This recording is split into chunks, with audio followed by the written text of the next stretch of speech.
안녕하세요. 후스토리 박병인입니다. 올 들어 지난달까지 우리 주식시장은 다른 나라에 비해 유난히 부진합니다.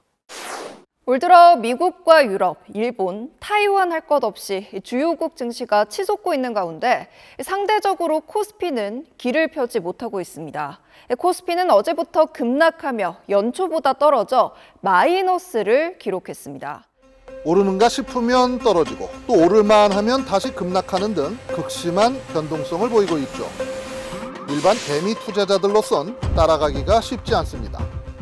한국 시장은 뭔가 그 테마주 위주로 돌아간다고 해야 될까요? 너무 변동성도 크고 개인이 투자하기에는 뭔가 아무리 공부를 한다고 해도 한계가 있고 리스크가 너무 많다고 봐요. 오너 리스크, 그다음에 뭐 분식회계라든지 뭐 IPO라든지 개인이 안고 하기엔 너무 위험하다. 테마주를 중심으로 재빨리 사고 팔기를 반복하는 일부 투자자들만 수익을 낼 수 있다는 겁니다. 한국 주식은 눈치 싸움이에요. 눈치 빠른 사람이 이깁니다. 한국 시장은 고려해야 되는 부분들이 너무너무나 많기 때문에 난이도가 굉장히 높다고 저는. 코로나 사태 때 이른바 동학개미 바람을 타고 주식 투자 인구가 크게 늘었죠. 지난해 연말 기준 1,403만 명, 그러니까 우리 국민 4명 가운데 1명은 주식 투자를 하고 있습니다. 그런데 이 동학개미들이 점점 한국 주식시장을 떠나고 있습니다. 한국 주식은 약간 고수님들을 위한 시장 같아요. 계속 신경 써주셔야 돼요. 그냥 가만히 장기 투자하기에는 쉽지 않은 시장이에요. 인천의 한 공립도서관에서 미국 주식 투자 강연회에 참여한 분들입니다. 한국 주식은 아무래도 사이클 위주로, 그러니까 약간 장기 투자보다는 단타 아니면 중타 정도.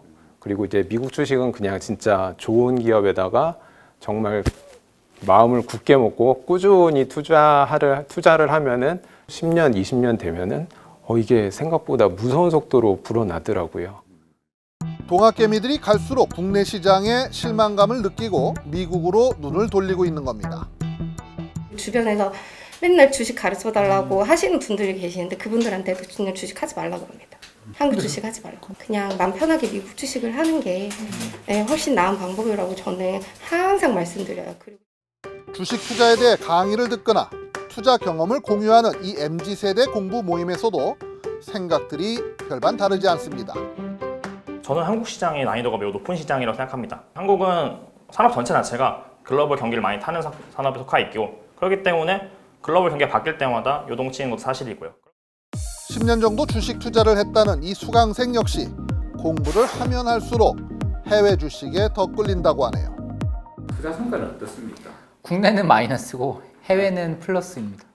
그 전에 좀 한국이 수혜를 받았던 중국의 성장이라든지 이런 것들이 앞으로도 계속되지 않을 것 같고 해서 저는 한국 주식보다는 미국 주식의 성장 기울기가 여전히 높을 것 같습니다. 한국 주식시장에서의 이탈, 단지 변동성이 큰 것만이 이유가 아닌 듯하네요. 한국 주식은 좀 투명하지 않다는 생각이 들어서 투자하기가 좀 겁나요. 오너들의 좀 합리적이지 못한 의사결정으로 인해 가지고 회사 전체의 가치가 훼손되는 경우들이 왕왕 있는 걸 보면은 이제 그런 것 때문에 장기 투자를 했을 때 큰 이득을 못 보는 경우가 있고, 그러니까 얼른 좀 먹고 빠지자라는 일종의 투기성 심리 이런 것들이 발동돼 가지고 오히려 개미 투자자들에게는 사기라든지 리딩방이라든지 이런 안 좋은 악순환이 발생하는 것 같습니다. 국내 주식 하지 않는 이유 너무 당연하기 때문에 주주와는 안 해주잖아. 두 번째는 대주주를 위해서 소액 주주들이 무시하는 걸 너무 많이 하니까 기술력을 높여야하는데 아주 불적분하래요. 어떡하라고 나는 어떡하라고. 이런 이유들로 인해 올 들어 개인 투자자들은 한국 증시에서 11조 원어치 주식을 팔아치운 반면 미국 주식은 8조 원이나 사들였습니다. 한국의 지수 같은 경우는 아까 봤듯이 30%밖에 오르지 않았습니다. 지난 5년간. 하지만 미국 주식 같은 경우는 90%가 올랐습니다. 지수가. 한국 주식이 미국 주식에 비해서 과연 신뢰성이 있는가, 신뢰할 만한 투자할 수 있는 대상의 시장인가에 대한 그런 의문이 많이 나오는 것 같습니다. 우리 주식시장에 대한 신뢰 하락은 수익률만 보더라도 확인됩니다. 우리나라 시장의 수익률은 복리로 1.5% 나왔어요. 10몇 년 동안. 근데 S&P 500으로 계산했더니 거의 한 10% 나오더라고요. 한국 시장은 트레이딩 시장이다. 뭐 또는 경기 민감한 시장이다라고 얘기를 합니다. 미국 시장을 보시면 역사가 얘기해 주는데 장기 투자가 적합한 시장이다. 사고 팔고 하시면 안 된다. 계속 꾸준히 사시는 전략이 맞다. 이 얘기를. 국민연금의 최근 3년간의 연평균 투자 수익률을 보면 해외 주식은 11.9%, 국내 주식은 0.2%였습니다.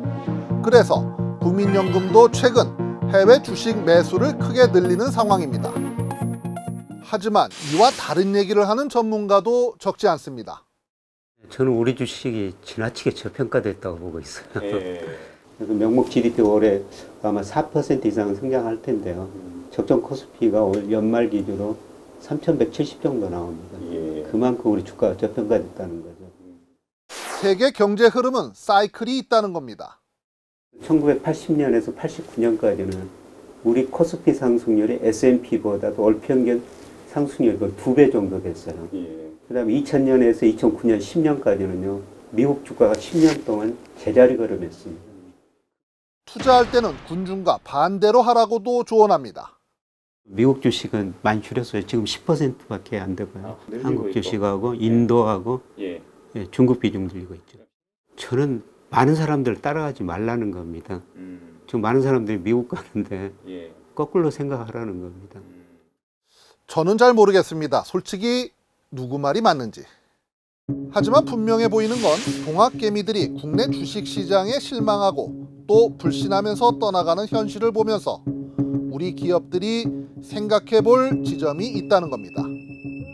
우리나라 기업들은 주식시장에서 주달하는 돈은 공돈이라고 생각을 하고 우리에게 돈 준 사람들은 죄송합니다 호구라고 생각하니까 다음번에 또 몇 년 지나서 까먹을 때 돼서 또 하는 거죠. 조객이 분리상장 그리고 물적 분할 뭐 이런 일들이 좀 너무 잦아요. 투자자들이 이제 점점 깨닫게 됐거든요. 한국 시장은 미래가 없다. 여러분 생각은 어떠십니까? 지금까지 후스토리였습니다.